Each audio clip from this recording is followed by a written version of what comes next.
Right, Diamond Map channel, welcome. Right, I'm going to start by saying thank you to some patrons. I've got quite a list of people here because I caught a cold, so I wasn't doing any filming for a few days, and then when I did start working again, I was working on this ring, and it's been a really time-consuming, difficult thing to finish, so it's taken me ages. So I've got a list of people here, some awesome names this time. We've got Lana Lamiman, Keith Levitt, Jennifer Jungworth, Connor Urich, Halina Hamalambo, Johnny, I don't know if this is J.P. Herken or J. Firken. Fucking hell. Sorry. Nate Lazar. Nate Laser. Oh, what a cool name. Nate Laser. Drew Rayner. And Kieran Wise. So thank you very much, guys. Really appreciate you becoming patrons. As always, I appreciate all the patrons because they genuinely really help me out continuing this video and sharing everything I learned over the last 20 odd years being a professional jeweler. So if you want a bit of insight to what it's like being a pro jeweler and get access to all the tips and tricks that a pro jeweler may know about and you don't, why not become a patron yourself of this channel and encourage me and help me out to do more. So still, after 2 years of being a patron, still feel like I've got loads of stuff to share.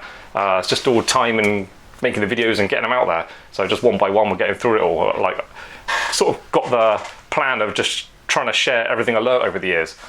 So it's great being able to do this, to keep my skill alive and then actually doing it and working in a way that's helpful to other people. So I appreciate the patrons because they make that a reality. So yeah, links in the description if you want to become a patron, that would be awesome. Right, so I'm going to tell you about this ring, yeah? Before I get it going. This is an idea I had when I was an apprentice.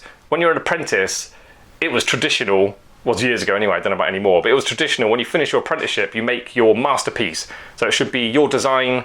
They give you a bit of time so you can come up with a design and then work to your best skill. You make it as good as you can, and then it represents your skill level and then you as a person as you are when you finish your apprenticeship.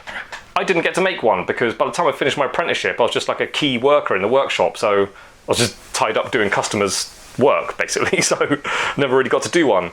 So it's not until all these years later, now I'm living in Japan, I've got my own workshop, my own workspace, so I can finally get on with my apprentice piece. And of course, I've got years more experience, so I'm going to do a better job now than what I would have done as I just finished my apprenticeship, just 5 years experience.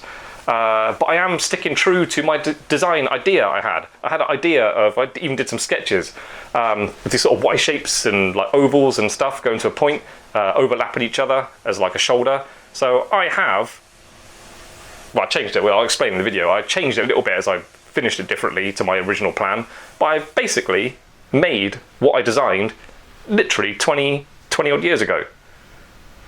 So yeah, let's get into it. So what I'm doing now is I'm making these kind of strange U-shaped things. I used these ball punches to make sure I get the curve exactly the same that way. And now I'm doing the same, I'm using actually the same one to get the curve the same this way. So I'm just tidying up this one a little bit.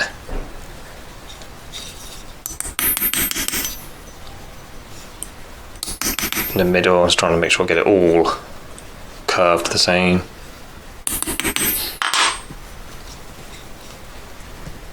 Make sure these are nice and parallel.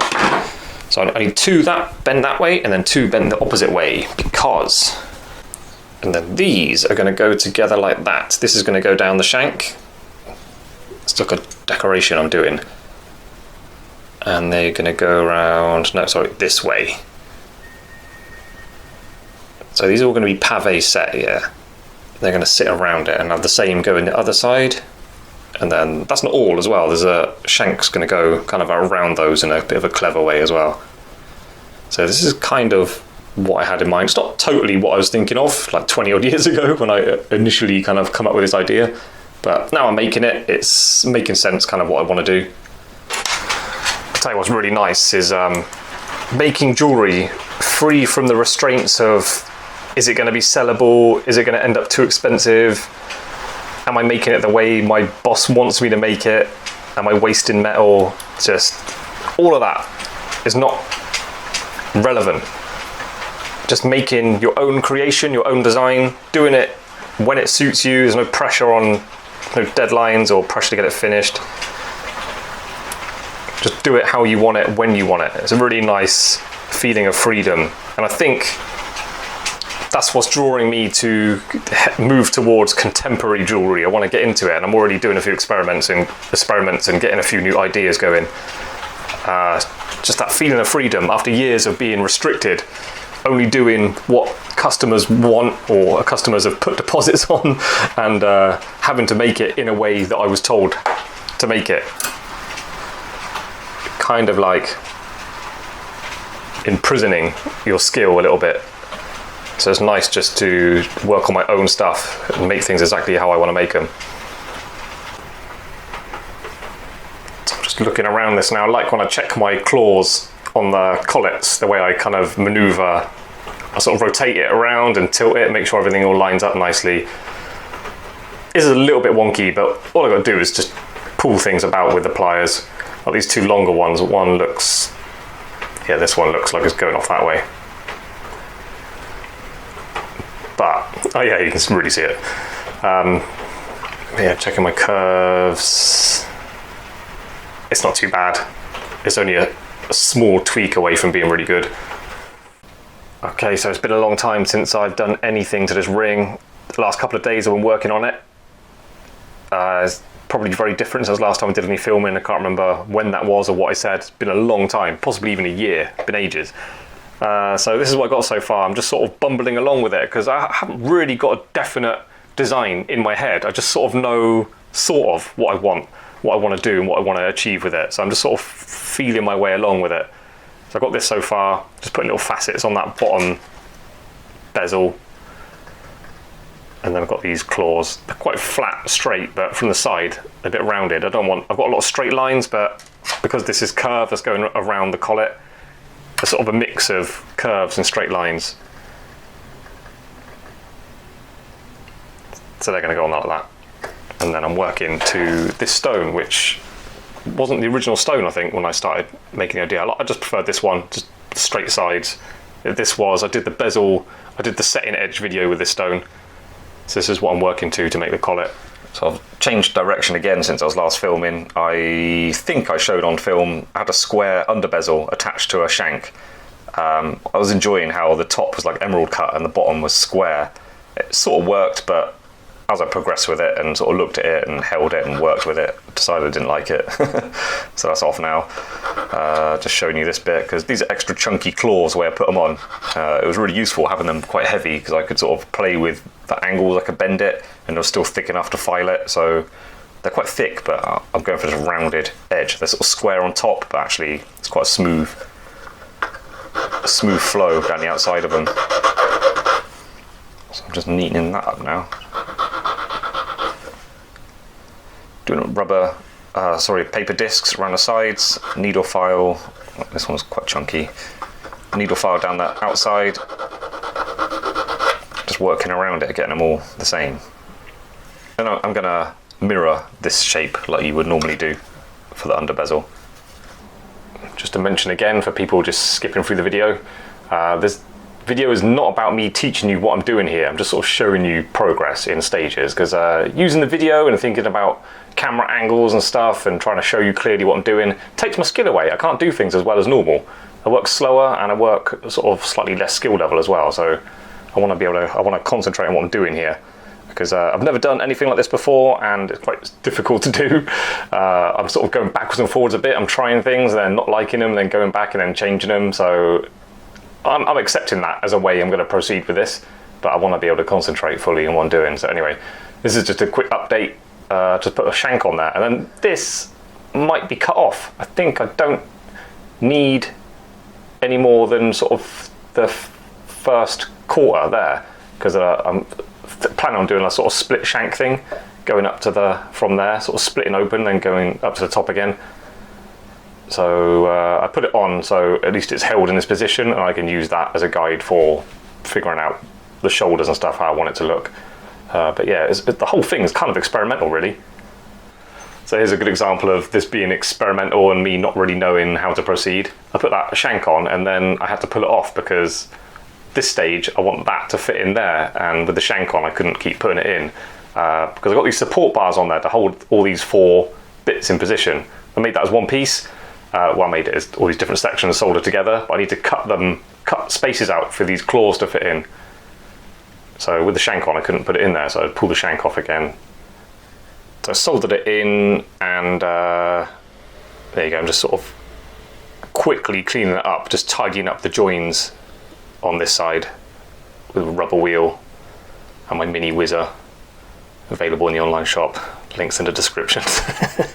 But yeah, without these tools, cleaning this up would be so difficult. Just get it really sharp all around there, just tidy up all my little lumpy bits of solder joins and stuff. So yeah, these are really helping me become useful. But like I said in the video I did specifically about these, they raise your, it's not necessarily raise your skill level, but they just allow you to finish things so much better. So you finish things at a higher level. That's going on like that. So a bit of progress, and there's still more work to do. There's still an extra piece going over the top of that, and I've got to try and make it all blend together so everything flows nicely. So I talk about flow of design, yeah. Oops, sorry. I talk about the flow of design. These are separate pieces, yeah, but I want them to sort of look like they're just going around nicely, and that claw sort of, a bit of an illusion really, that claw goes through it, it sort of goes behind that claw. It doesn't, well, you saw what I did, I cut a section out, but it's all got to line up nicely so all the design nicely flows. There's going to be more of that going on. I've got a piece going over the top of that. Alright, so I am calling this finished. I decided to not bother with these.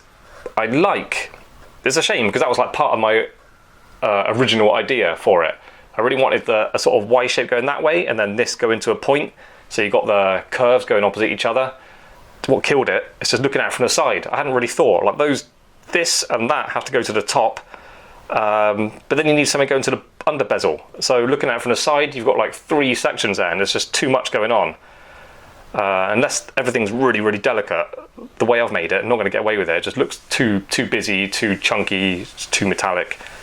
But I like the idea. I'm keeping it in mind. I'm going to keep these on my bench so I look at them and I might get a flash of inspiration and figure out something really clever to do with it. So it's an idea for the future. But yeah, as for the ring itself, like I say, it was just an idea in my mind, so turning it around in my fingers wasn't clever enough to really envisage it, like looking underneath and stuff. So seeing it that way is quite interesting, some nice shapes going on. But yeah, I like it. I like going on. Taking me probably, call it 3 days to make. I could do it much quicker next time because I know how to make all the parts and how to put them together. I could just work straight to going directly to the finished result. Bumbled along with this one. Like I literally, the first few scenes on this video, none of that is here. Like, well, to begin with, I changed what stone I was going to use. Started off with a rounded sort of cushiony white topaz, and then I changed to this fake emerald. Just because I preferred the straight sides of it and the size of it as well for the design. So yeah, changed the claws, under bezel, changed the design of that, changed how the length of these and just how it was all getting put together. So I bumbled along with it, but I'm quite pleased with how it turned out. It's good to do these kind of things, like come up with a design and just make it just for the fun of making it and to push your skill, and you'll learn a lot about what you're good at and what you're not good at. Test your patience and your ability to make things. Yeah, cool. So that's done.